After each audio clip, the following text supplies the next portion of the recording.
Following is the article read for Old City Hall in Toronto. I love this building, and if you haven't seen it in person, I highly recommend go see it in person. If it's on one of our ghost walks of Toronto, or if you're just walking by during the day, either way, it is a very cool place and the most impressive haunted building in Toronto.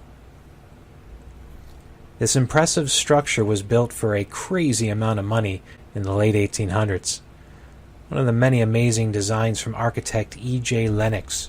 His other buildings include the mysterious Bank of Toronto, currently abandoned on Yonge Street, Casa Loma, and the Mausoleum of Hart Massey.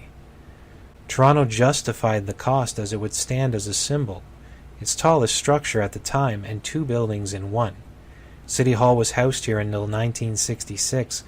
The building remains a courthouse to this day. Poor building decisions. Gargoyles hang out from the clock tower.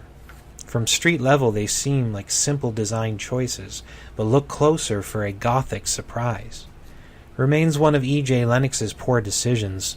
With the Canadian winters, he should have known these thin statues wouldn't survive so high up. Maybe he wasn't thinking after facing numerous challenges from contractors and city officials.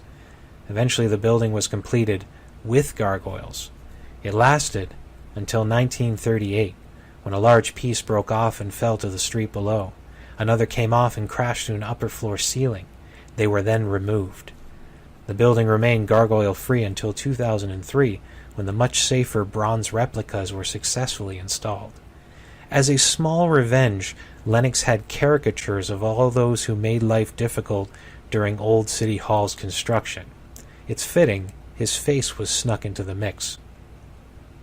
Almost torn down by Eatons. In 1965, Eatons wanted to expand their mall west. The new City Hall is open at Nathan Phillips Square, and city business has moved. Toronto officials considered it, as the ancient structure would cost tax dollars for upkeep. Enter the Friends of Old City Hall, a group dedicated to saving the building for future generations. Their efforts worked, and in 1989 Old City Hall was declared a National Historic Site. Interesting fact? It's happening again. Now we're looking at 2021. That's the year that all court business is moved from the building, leaving it without a use. Thankfully there's no threat of demolition. After all, we're living in the modern days of history sells.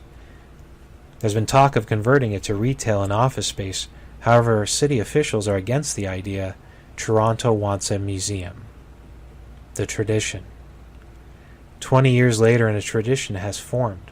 Toronto reporters who want to spend Halloween night inside Courtroom 33. A reporter and her sister signed up one Halloween. They go in skeptical, not expecting much. Then right from the start, they're plagued by noises from the dark and empty hallway. Footsteps, and they'd run out to see no one, and a door slamming from down the hall. A couple hours later, and the women are huddled in a corner, unable to sleep. And then, at 3 a.m., the witching hour, what they described as a cool fog rolled into the courtroom. Getting up, they found it hard to walk, as if their feet were sticking to the floor, and that was enough. The women quickly went home, and safely to their own beds.